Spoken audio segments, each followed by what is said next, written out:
Vou convidá-los, queridos, que estejam abrindo a palavra de Deus no livro, na Epístola de Paulo aos Romanos,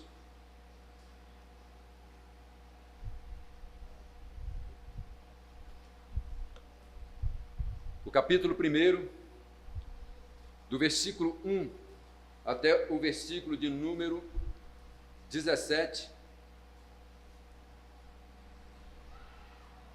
Epístola de Paulo aos Romanos. Nós vamos fazer o seguinte, então eu estarei lendo a primeira parte do versículo 1 até o versículo 7, vou estar convidando depois para que os irmãos leiam do versículo 8 até o versículo 15, e depois do versículo 16 e 17, faremos todos juntos, ok? Então, repetindo, Romanos capítulo 1, do versículo 1 ao versículo 17, do versículo 1 ao versículo 7, eu estarei lendo, os irmãos acompanhando, do versículo 8 ao versículo 15, somente os irmãos estarão fazendo a leitura, e o 16 e o 17 nós fecharemos juntos. Então, vamos aguardar um pouquinho para que todos possam ter aí a Bíblia aberta e, logicamente, podemos realizar a leitura da passagem. Também vou fazer o seguinte, se você puder colocar-se em pé, eu convido. Caso você esteja com o bebê no colo, com um pouquinho mais cansado, com alguma situação, alguém que esteja com a barriga um pouquinho maior, então pode ficar sentado. Mas nós vamos estar fazendo isso. Estarei lendo, irmãos. Paulo, servo de Jesus Cristo, chamado para ser apóstolo, separado para o Evangelho de Deus, o qual foi por Deus outrora prometido por intermédio dos seus profetas nas sagradas Escrituras, com respeito a seu Filho, o qual, segundo a carne, veio da descendência de Davi e foi designado Filho de Deus com poder, segundo o Espírito de santidade, pela ressurreição dos mortos, a saber, Jesus Cristo, nosso Senhor, por intermédio de quem viemos a receber graça e apostolado por amor do seu nome, para a obediência por fé entre todos os gentios, de cujo número sois também vós, chamados para serdes de Jesus Cristo. A todos os amados de Deus que estais em Roma, chamados para serdes santos, graça a vós outros e paz da parte de Deus, nosso Pai, e do Senhor Jesus Cristo. Primeiramente, dou graças a meu Deus, mediante Jesus Cristo, no tocante a todos vós, porque em todo o mundo é proclamada a vossa fé, porque Deus, a quem sirvo em meu espírito, no Evangelho de seu Filho, e minha testemunha, de como incessantemente faço menção de vós em todas as minhas orações, suplicando que, algum tempo, pela vontade de Deus, se me ofereça boa ocasião de visitar-vos, porque muito desejo ver-vos, a fim de repartir convosco algum dom espiritual, para que sejais confirmados, isto é, para que em vossa companhia reciprocamente nos confortemos por intermédio da fé vossa e minha, porque não quero, irmãos, que ignoreis que muitas vezes me propus ter convosco e tenho sido até agora impedido para conseguir igualmente entre vós algum fruto, como também entre os outros gentios, pois sou devedor tanto a gregos como a bárbaros, tanto a sábios como a ignorantes. Por isso, quanto está em mim, estou pronto a anunciar o Evangelho também a vós outros em Roma. Todos? Pois não me envergonho do Evangelho, porque é o poder de Deus para a salvação de todo aquele que crê, primeiro do judeu e também do grego, visto que a justiça de Deus se revela no Evangelho, de fé em fé, como está escrito: o justo viverá por fé. Amém. Vamos orar nesse instante ao nosso Deus, pedindo que Ele nos abençoe mais uma vez.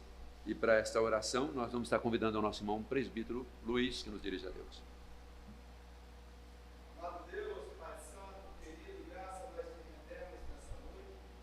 Nós exaltamos o Teu nome nesse lugar, glorificamos o Teu nome santo. Amém. Nós temos motivo de sobra para te agradecer pelo Teu feito, pelas maravilhas do Senhor para com a Tua igreja, para com o Teu povo. Te louvamos pela Tua muita grandeza no dia de nós, pelo amor do Senhor derramado sobre todos nós, pela sabedoria divina que vem de Ti, por tudo que o Senhor tem feito no meio de nós. Nós só temos motivo de te louvar e exaltar o Teu nome nesse lugar. E agradecer pela vida de cada um. Amém. Mais presente, e daqueles que aí que não vieram e que também não tiveram a oportunidade de estarem aqui agora. Nós agradecemos por tudo isso, colocamos a nossa vida nas Tuas mãos e pedimos que o Senhor esteja abençoando a vida do pastor Em nome de Jesus. nessa noite para que ele traga uma palavra vinda do trono do Senhor para ti. Amém. Em nome de Jesus, nós oramos e agradecemos. Amém. Podemos assentar, queridos.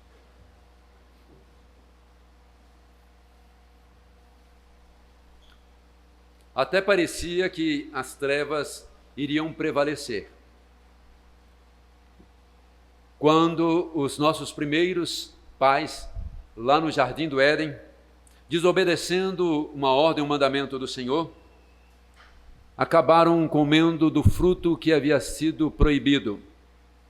E a partir daquele momento, então, eles estão diante de Deus, e Deus agora passa a tratar com eles e também com o inimigo.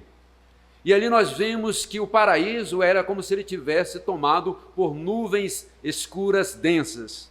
O ambiente, que era um ambiente tão alegre, tão florido, tão animado, de repente toma contornos de algum ambiente pesado. E a palavra que é proclamada por Deus para os nossos primeiros pais é muito clara. Por que eles desobedeceram? A resposta de Adão é: a mulher que tu me deste, ela me levou a isso. E a mulher então acaba falando acerca do inimigo.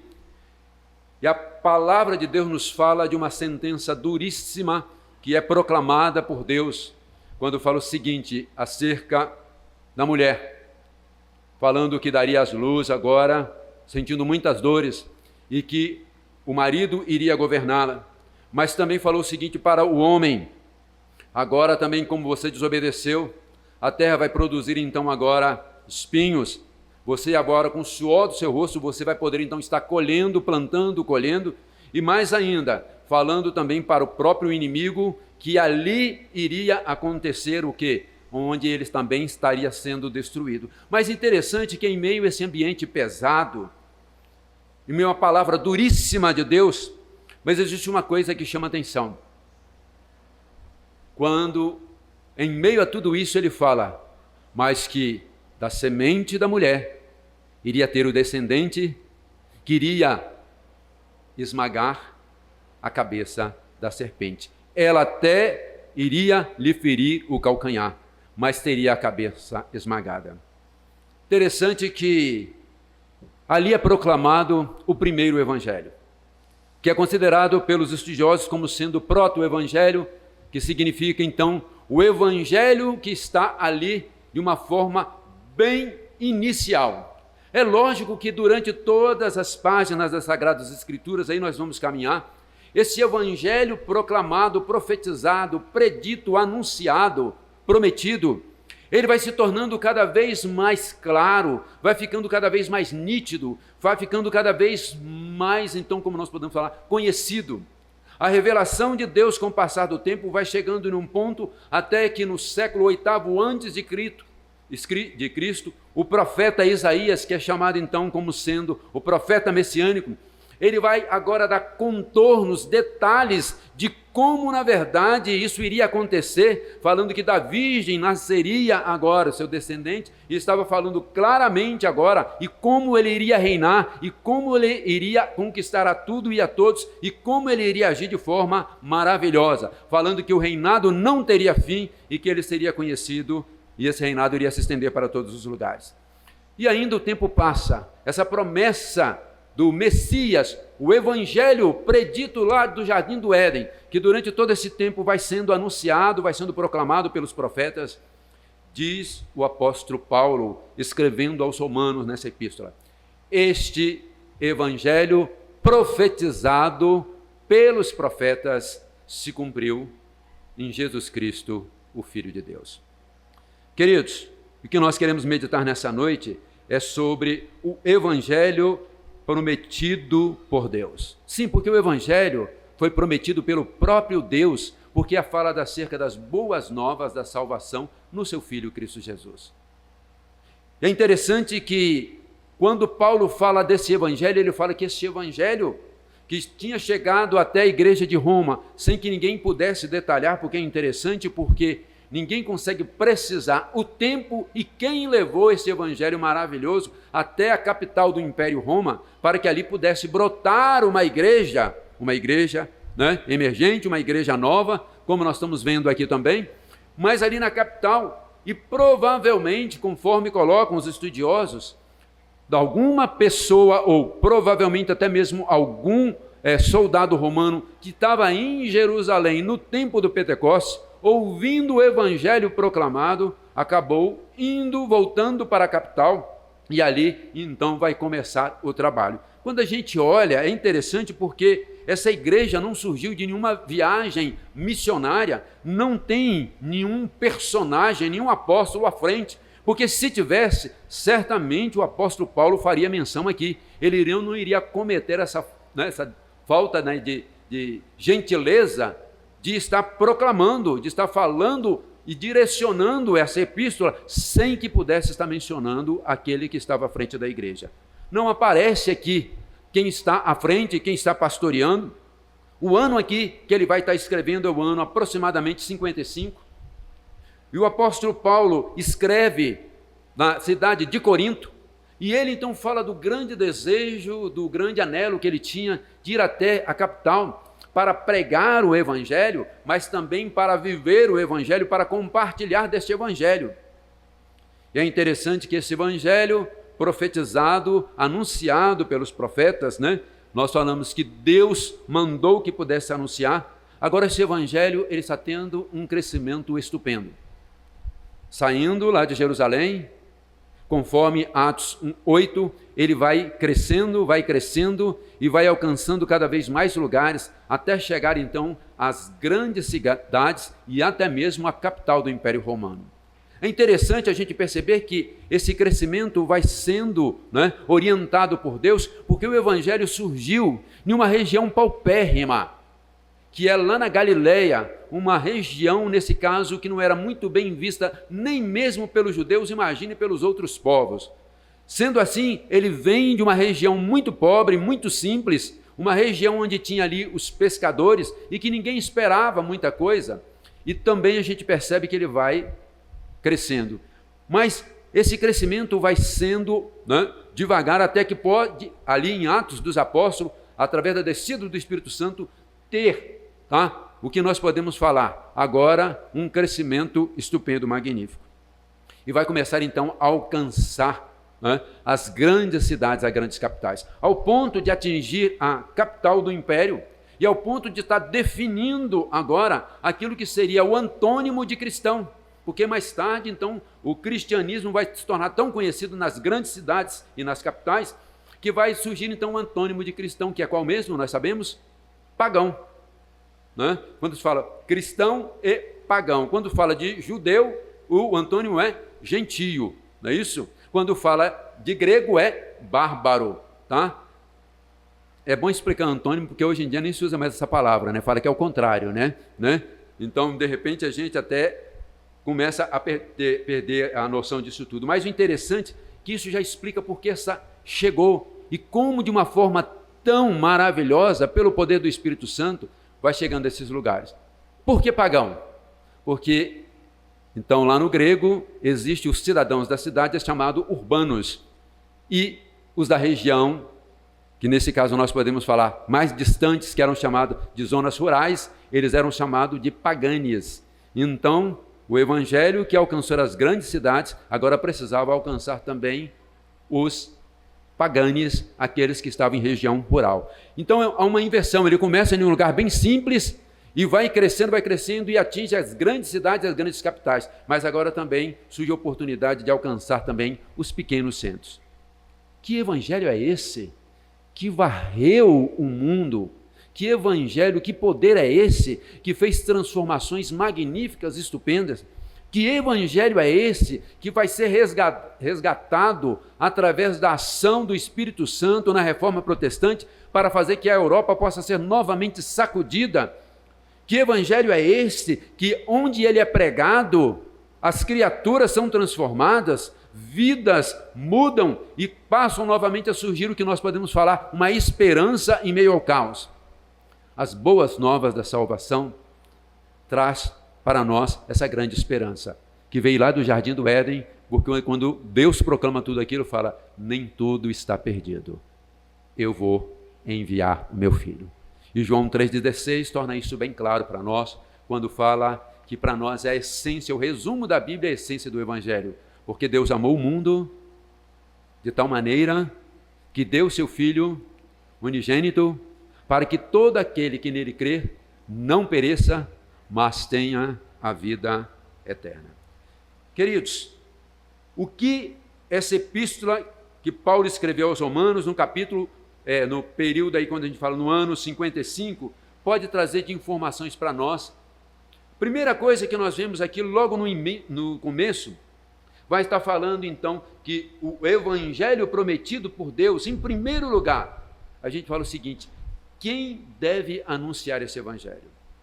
É interessante que a palavra de Deus fala que os anjos anelaram, prescrutaram, desejaram proclamar. E é interessante porque quando Jesus Cristo nasce, os anjos vêm como aquela miríades e proclamam, não é isso? Através de uma música falando que nasceu, aquele tão aguardado. E eu fico pensando de que como foi bonito, mas cabia aos homens, nós, mulheres, proclamar. E Paulo então diz uma coisa interessante, ele começa se identificando quando ele fala o seguinte, olha, essa responsabilidade é nossa.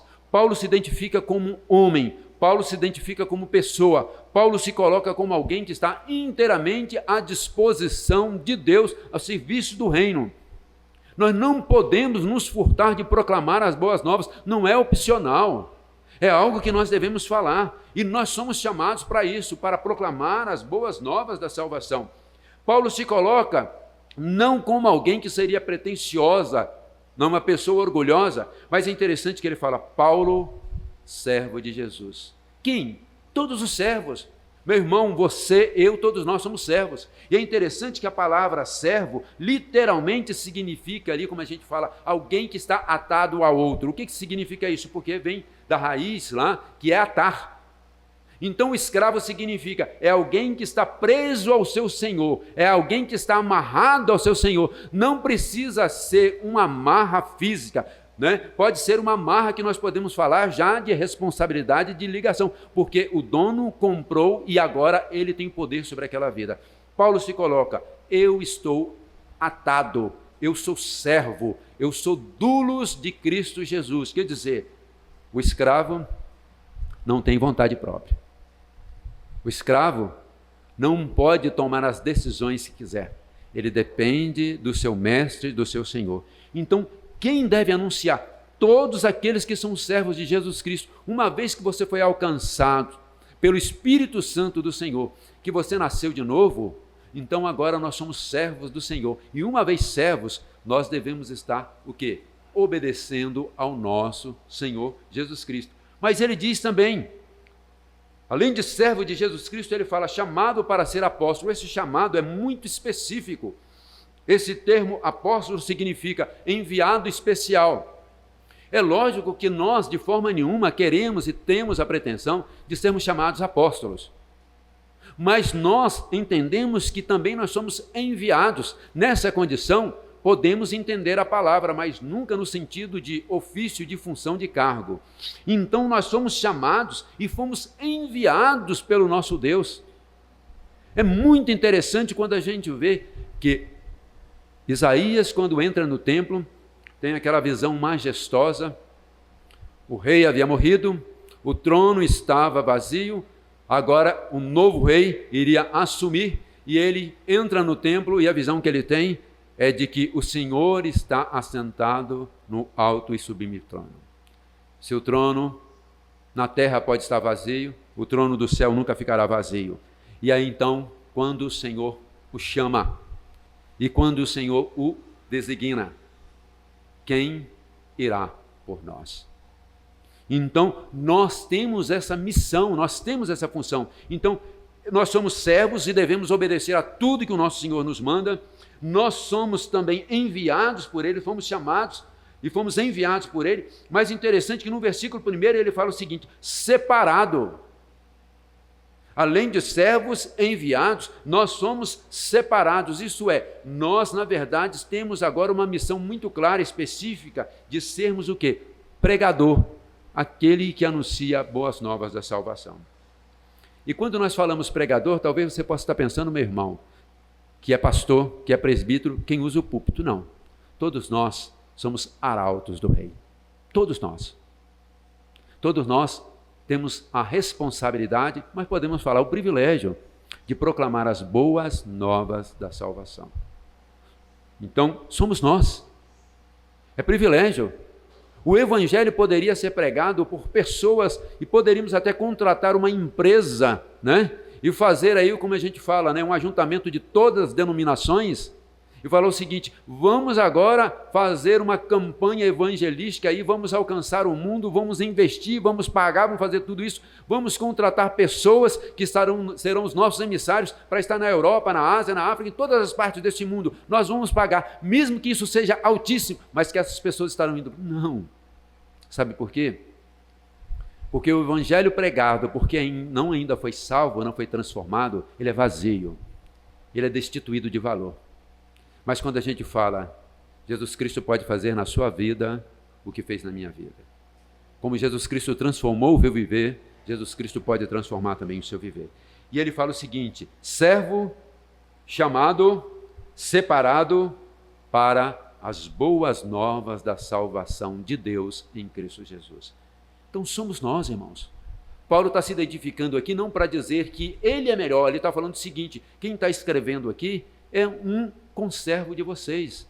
Nós estamos juntos, nós estamos na mesma missão, nós estamos na mesma tarefa. E este evangelho que foi prometido, que foi profetizado, né, aqui, esse evangelho que nós precisamos proclamar, nada mais, nada menos do que isso. Apenas o evangelho puro, o evangelho genuíno que nós temos na palavra do Senhor. Não precisamos acrescentar nada, não precisamos tirar nada. Por isso que mesmo que uma pessoa seja leigo, até mesmo que não tenha conhecimento da leitura, ele não está isento de proclamar o evangelho de Cristo Jesus.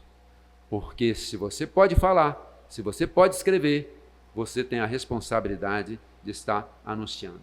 E ele então diz claramente aqui, quando ele fala, mas como então ele fala, o qual foi por Deus, e é interessante que ele está falando, nós não temos como fugir. Mas, queridos, isso para nós não é um peso. O apóstolo Paulo, escrevendo aos Coríntios, fala, se prego o evangelho como um constrangido, é a tarefa que existe com a minha missão. Não existe galardão, mas nós não pregamos como peso. Nós falamos de Deus com graça, nós proclamamos a Jesus Cristo como sendo a razão da nossa vida, como sendo a razão da nossa existência. Então, nós não podemos ter mais prazer neste mundo de proclamar as virtudes daquele que nos tirou das trevas e nos transportou para a luz. Não existe nada nesse mundo que deva ocupar mais a nossa mente, o nosso coração, mais a nossa fala, mais a nossa vida do que isso. O Evangelho de Cristo Jesus, que é a salvação em Cristo. De repente nós perdemos oportunidades de ouro quando nós falamos tanto de futebol, falamos de novela. Eu acho que ninguém mais fala de novela, né? Crente quase que praticamente não vê mais novela, né? Vamos deixar isso para lá. Né? Mas a gente está falando assim, de Big Brother, né? Então, mas tem vezes que a gente entra em assuntos e a gente esquece que o mais importante é anunciar Jesus Cristo, as boas novas da salvação. Estamos chegando em um momento ímpar para a igreja de Cristo Jesus. Querendo ou não, o mundo, não importa qual seja a cultura, porque dependendo da cultura eles fazem uma contagem um pouco diferente, seja chinesa, seja a muçulmana, seja a budista, seja lá o que for. O que nós queremos dizer é o seguinte: o mundo gira em torno de uma data. Estamos no dia, só para não errar, 7 de novembro, não é isso? De 2021, o que quer dizer o seguinte: do Anno Domini, o ano do Senhor. Olha, é uma oportunidade de ouro de a gente falar o seguinte: está chegando um período, uma data que é comemorada no mundo inteiro. Que tal aproveitarmos para proclamar mais acerca do Evangelho de Cristo Jesus, as boas novas da salvação do nosso Senhor?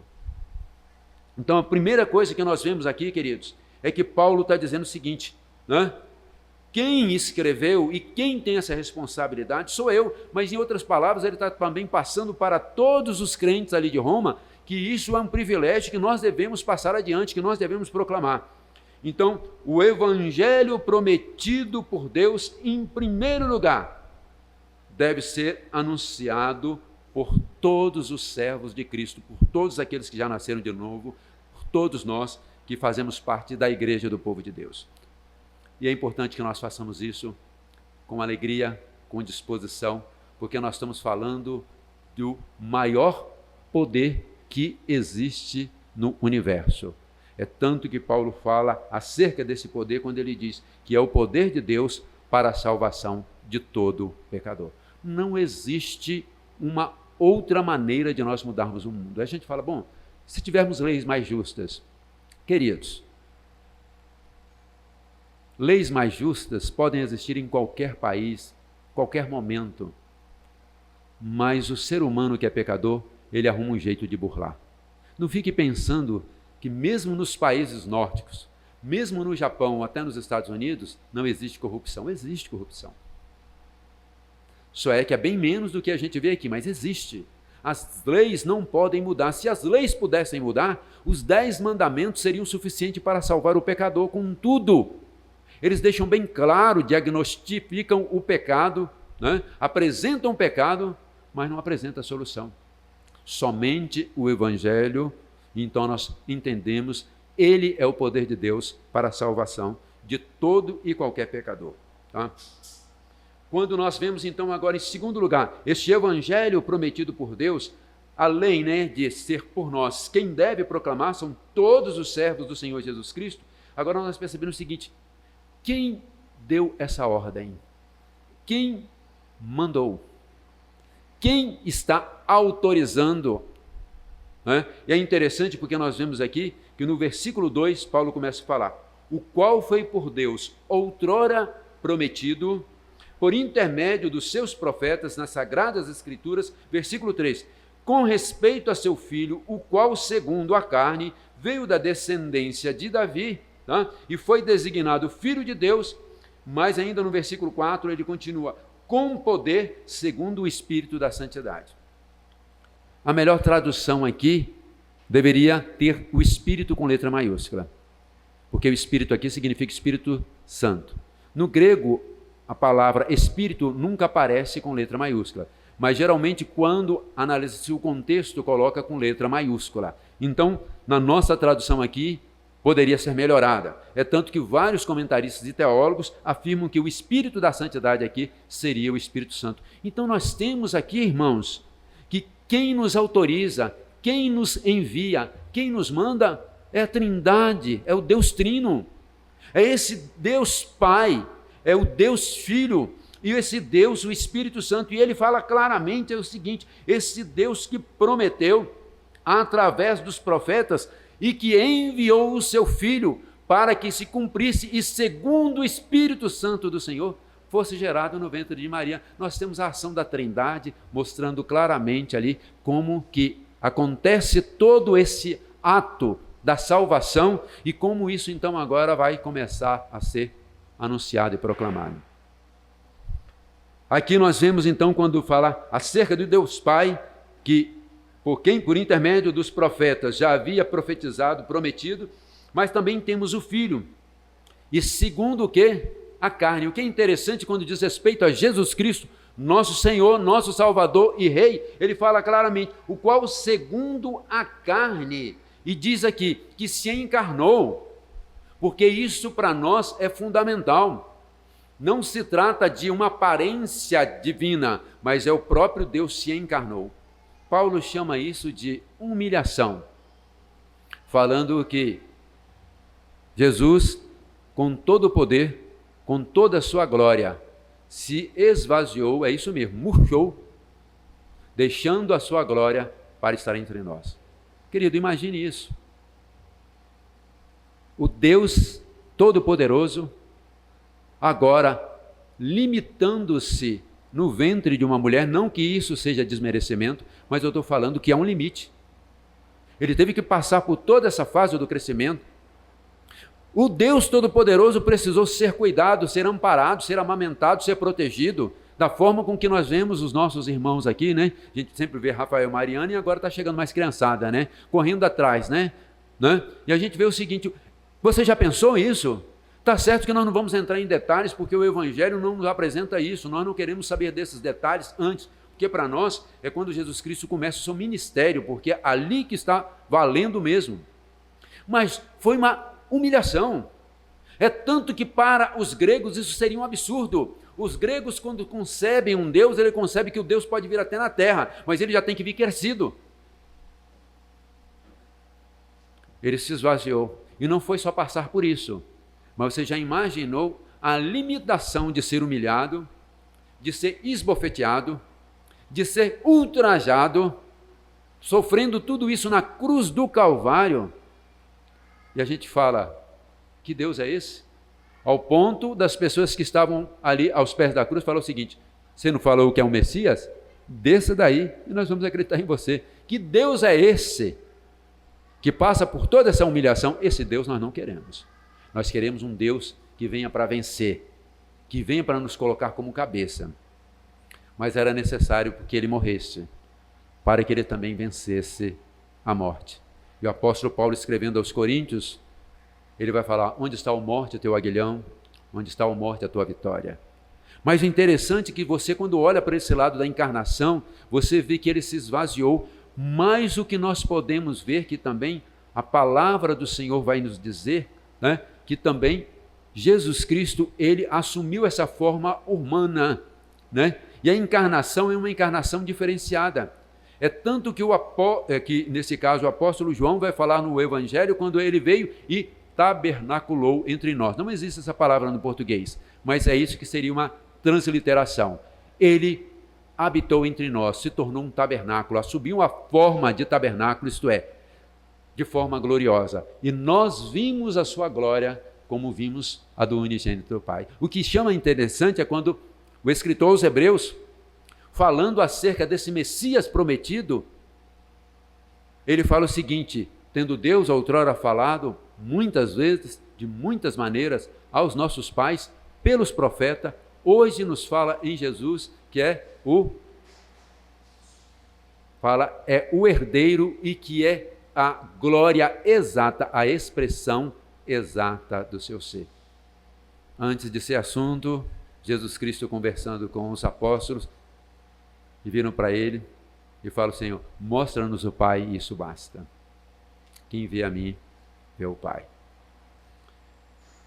Mas nós percebemos que também, diz aqui Paulo, que esse Filho de Deus, além de ele se encarnar, ele fala que ele tem uma descendência real, de uma realeza. Fala que a descendência de Davi, a raiz de Davi, prometida, de que viria e queria prevalecer sobre tudo e sobre todos.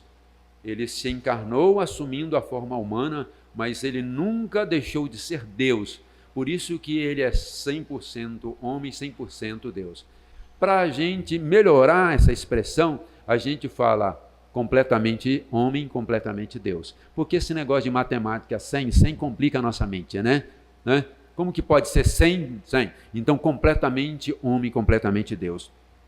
Ele agora, como sendo da raiz de Davi, e fala o seguinte: e foi designado o Filho de Deus. E aí nós voltamos novamente para João, quando fala o seguinte, que o unigênito do Pai se tornou o primogênito. Unigênito significa aquele que tem, então, uma posição privilegiada. Por isso que, quando a gente fala, vê na Bíblia falando nesse caso, do filho, se fosse só um que era o unigênito, recebia toda a herança. Se fosse o primeiro de muitos filhos, ele recebia a maior parte da herança. Logicamente, designada para uma pessoa.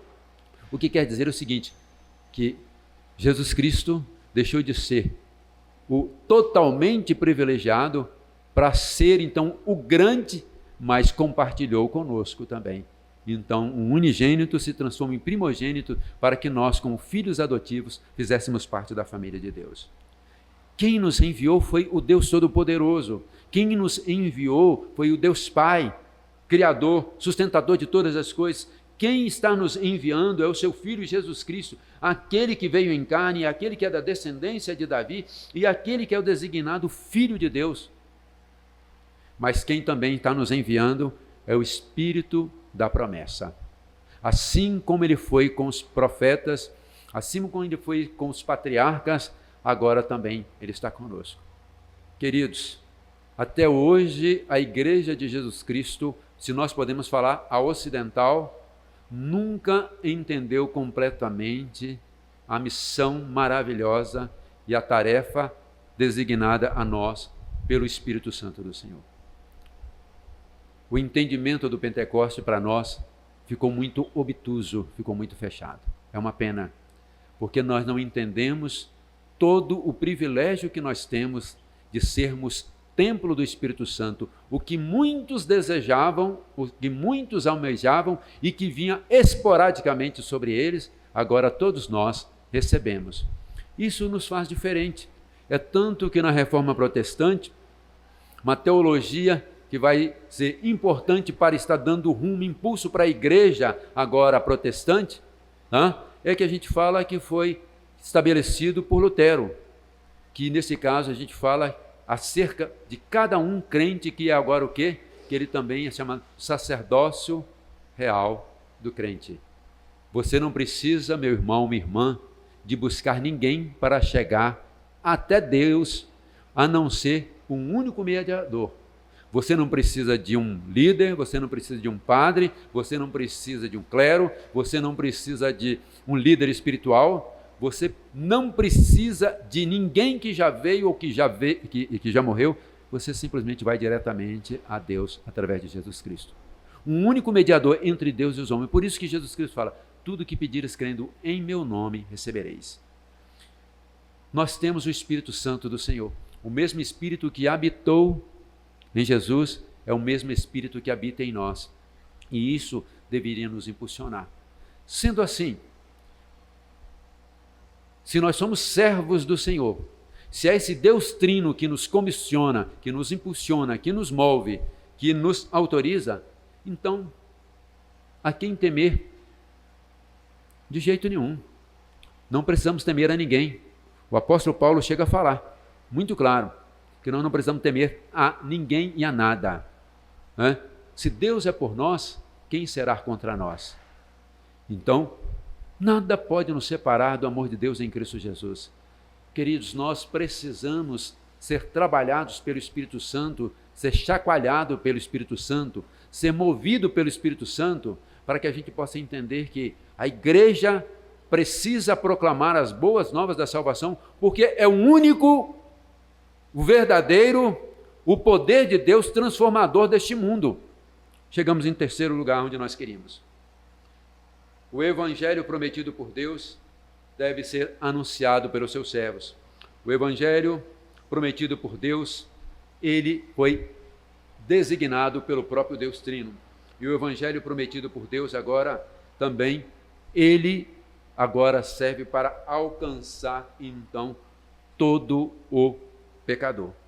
O apóstolo Paulo, escrevendo para a igreja de Roma, é interessante porque ele fala que ali naquela igreja existia, então, pessoas que haviam sido transformadas, mas, no entanto, ainda existia muitas vidas em Roma e ao redor de Roma, no Império Romano, que precisavam ouvir do Evangelho. E ele fala o seguinte: então agora cabe a nós, estarmos chegando até eles, estarmos alcançando. Então, se nós somos escolhidos, se é Deus que nos comissiona, agora nós precisamos alcançar as pessoas. E ele fala o seguinte: como devemos alcançar? Ele coloca a responsabilidade de alcançar Roma pelos próprios crentes de Roma. Quem tem que alcançar os nossos parentes somos nós mesmos. E de repente nós ouvimos de algumas pessoas falando o seguinte: mas Jesus Cristo falou que o profeta não tem honra na sua própria terra. Totalmente fora do contexto, não tem nada a ver. Querido, por isso que nós entendemos que quando o Evangelho de Jesus Cristo alcança alguém em uma família, Deus tem um propósito também de alcançar os integrantes da família e muitos outros. Porque a palavra do Senhor é muito clara quando fala: crê no Senhor e será salvo, tu e a tua família. A ideia é como que a pessoa vai ser salva, como que a família vai ser salva. Nós sabemos que o Evangelho é o poder de Deus para a transformação. Paulo, escrevendo aos Romanos, ele vai estar falando isso. Como? Aí ele diz no capítulo 10, falando acerca do alcance, da importância da mensagem do Evangelho, quando ele diz: porque com o coração, versículo 10, com o coração se crê para a justiça e com a boca se confessa a respeito da salvação. Versículo 11, Romanos 10, porquanto a Escritura diz: todo aquele que nele crê não será confundido. Versículo 12, pois não há distinção entre o judeu e o grego, uma vez que o mesmo é o Senhor de todos, rico para com todos os que o invocam, porque todo aquele que invocar o nome do Senhor será salvo. Como, porém, invocarão a quem não creram? E como crerão naquele que de nada ouviram? E como ouvirão se não há quem pregue? Então, Paulo, que no começo falou: eu sou servo, eu fui chamado, enviado, fui separado, mas ele diz o seguinte: mas essa tarefa é de todos nós. A igreja de Roma, e ele então começa a falar dessa igreja que surgiu ali, de uma forma tão simples, mas que estava se tornando conhecida em todo o império. Versículo 8 ele diz, versículo 7, a todos os amados de Deus que estáis em Roma, chamados para ser de santos, graça a vós outros e paz da parte de Deus, nosso Pai e do nosso Senhor Jesus Cristo. E ele então fala: primeiramente, dou graças a meu Deus, mediante Jesus Cristo, no tocante a todos vós, porque em todo o mundo é proclamada a vossa fé. A sua fé é conhecida, igreja. Você tem pregado o Evangelho de Cristo Jesus, mas Paulo fala o seguinte: mas ainda não é uma tarefa concluída. Interessante que a evangelização dos povos é uma tarefa inconclusa até a volta de Jesus Cristo. Significa o quê? Nunca poderemos parar e falar o seguinte: alcançamos a todos. Porque sempre vai aparecer novas criaturas, povos. Nós vemos que no Brasil ainda tem índios, indígenas não alcançados, que inclusive nem tiveram contato ainda com as pessoas. E é muitas vezes um contato muito esporádico, muito rápido. Então, quando nós olhamos para isso, a igreja tem esse privilégio, tem essa responsabilidade. E nós, queridos, gostaríamos de conclamar. Passamos um período aí praticamente de quase 2 anos, agora que nós estamos saindo dessa pandemia, tem reduzido drasticamente, graças a Deus, mas nós passamos por esse período onde nós pudemos anunciar, mas de uma forma contida. Foi a oportunidade que Deus nos deu como igreja dele para reabastecer a nossa fé. Nunca estudamos tanto a Bíblia, nunca aprendemos tanto da Bíblia como praticamente nesses quase 2 anos. E agora, nós não podemos, diante de todo esse conhecimento, diante de toda essa capacitação, continuarmos. Quantas pessoas estão precisando ouvir o Evangelho, e nós sabemos claramente que não existe um outro poder transformador de cultura, de povos, de vidas, a não ser o Evangelho de Cristo Jesus. Paulo é muito claro, é o poder de Deus para a transformação de todo aquele que crê. Aconteceu em Roma. Uma igreja que começou pequenina, sem que ninguém soubesse quem foi ali que iniciou aquela igreja, agora recebe uma epístola, que é chamada a rainha das epístolas, deixando claramente que ali em Roma estava agora surgindo uma igreja que estava despontando logicamente, por quê? Porque estava na capital do império. Existiam gentios, existiam também judeus, existiam também gregos, existiam também bárbaros. O fato é que a igreja ali era uma igreja plural, uma igreja cosmopolita, uma igreja que encontrava ali, tinha gente de todas as nações, todo mundo queria Roma, todo mundo queria a capital. Uma cidade gigantesca. Ele falou o seguinte: então agora é uma responsabilidade, um privilégio de alcançar essas pessoas. Nós precisamos continuar a anunciar as boas novas da salvação. Para isso, meu irmão, como igreja de Jesus Cristo, nós não precisamos de nenhum tipo, como podemos estar falando assim, de alguma missão ou de alguma missão específica, porque o Evangelho é pregado no nosso dia a dia, na nossa vida. O grande propósito do Evangelho é tornar o nome de Deus glorificado, conhecido, exaltado. Quando nós pregamos o Evangelho, é Deus, o nosso Deus Trino, que está sendo anunciado. E o Evangelho é o poder de Deus para a transformação de todo aquele que crê. Mas também sabemos que o Evangelho é o poder de Deus para a transformação até mesmo dos incrédulos. Tem pessoas que detestam a igreja de Cristo Jesus, detestam crente. Mas eles falam uma coisa: não podemos negar o papel, a importância deles na sociedade. Onde é plantada uma igreja, aquele lugar começa a passar por transformação. Existem lugares que muitas vezes o Estado não penetra. Não é só no Rio de Janeiro, em muitos outros. Nós podemos ver que também no Espírito Santo, em muitos outros lugares. Hoje nós estamos vendo que o índice de violência tem crescido muito. Existem algumas grandes capitais que nós sabemos que são terrivelmente perigosas. Tem lugares onde que jamais o Estado não está podendo chegar, mas o Evangelho tem chegado. Vidas têm sido transformadas. Quantas pessoas perigosas ainda confiam a educação dos seus filhos, enviando à igreja falando o seguinte: eu não sigo, mas eu quero que ele siga.